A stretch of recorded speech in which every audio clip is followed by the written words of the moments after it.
Shanghai Reuters. A potential mega-merger between chipmaker BROADCOM Limited (AVGO) and U.S. rival QUALCOMM Inc. QCOM is likely to face stern scrutiny in China, antitrust lawyers say, amid a strategic push by Beijing into semiconductors.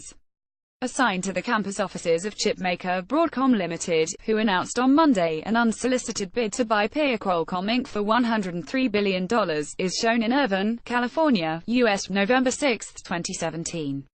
Reuters. Mike Blake. BROADCOM made an unsolicited $103 billion bid for Qualcomm on Monday, aimed at creating a $200 billion-plus behemoth that could reshape the industry at the heart of mobile phone hardware.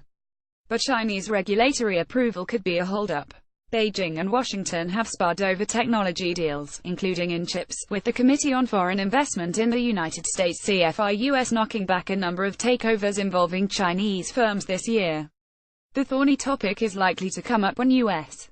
President Donald Trump visits China this week with Qualcomm executives in tow. The merger would face a lengthy review from the anti-monopoly unit of China's Commerce Ministry, due to strategic concerns, the huge size of the deal, and because Qualcomm has come under fire before in the country over competition concerns. This is a critical industry for China, and Qualcomm has been fined by the Ministry of Commerce MOFCOM before, so it's on its radar, said Wendy Yan, Shanghai-based partner at law firm Fager Baker Daniels. Qualcomm agreed to pay a record fine of $975 million in China in 2015 to end a probe into anti-competitive practices related to so-called double-dipping by billing Chinese customers patent royalty fees in addition to charging for the chips.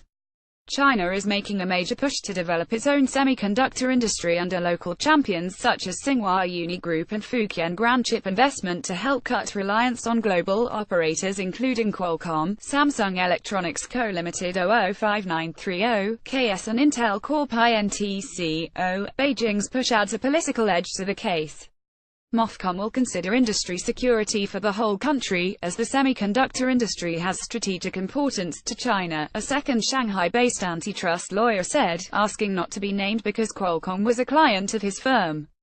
China chipmaker rivals could also raise concerns about the deal, he added, putting pressure on MOFCOM's anti-monopoly bureau to act.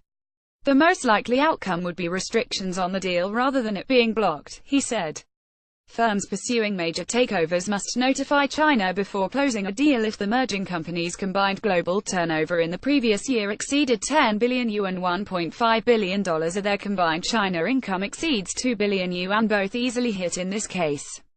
MOFCOM did not immediately respond to a faxed request for comment. A sign on the Qualcomm campus is seen, as chipmaker BROADCOM Limited announced an unsolicited bid to buy peer QUALCOMM Inc. for $103 billion, in San Diego, California, U.S. November 6, 2017. Reuters. Mike Blake. The Shanghai-based antitrust lawyer said the size and complexity of the deal and potential sensitivities meant it would likely have to go through all three phases of MOFCOM's merger approval, on paper a 180-day process. While BROADCOM and Qualcomm have little overlap, the firms are looking to complete a $5.5 billion purchase of Brocade Communications Systems Inc. (BRCD) and a $38 billion acquisition of NXP Semiconductors NV/NXPI, respectively. MOFCOM approved the Brocade acquisition with conditions earlier this year after a 5-month investigation. File photo. A sign on the Qualcomm campus is seen, as chipmaker BROADCOM Limited announced an unsolicited bid to buy peer QUALCOMM Inc. for $103 billion, in San Diego, California, U.S. November 6, 2017. Reuters. Mike Blake. File photo. Qualcomm declined to comment. We expect China, as with other countries, will welcome this deal as a solution to the double-dipping issue, and will find there are no significant issues beyond this, a BROADCOM spokeswoman said, referring to the patent charging issue. Last week, BROADCOM CEO Hock Tan said the company would move its headquarters to the United States from Singapore, citing Trump's efforts to improve business conditions and reforming tax. Trump praised the move, calling BROADCOM one of the really great companies. MOFCOM will be motivated by the government to look very closely not just from a competition perspective but also from a broader industrial policy perspective, said another Beijing-based antitrust lawyer involved in similar transactions.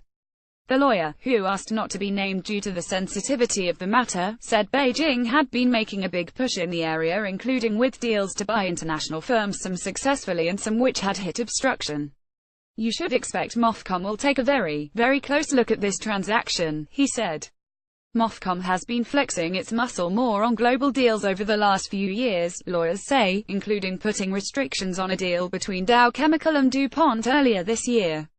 However, blocking deals outright was a rare step for MOFCOM, especially when Chinese companies were not directly involved, several Chinese lawyers said.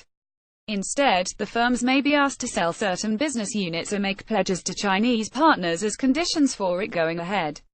This case will be subject to more scrutiny from the Chinese authorities than normal, said Fager Baker Daniels Yan. I think it's quite likely the deal will be subject to some restrictions from MOFCOM. Reporting by Adam Jordan in Shanghai. Additional reporting by Liana Baker in San Francisco and Yawin Chen in Beijing. Editing by Lincoln Feastor. Standards to Thomson Reuters. Trust Principles.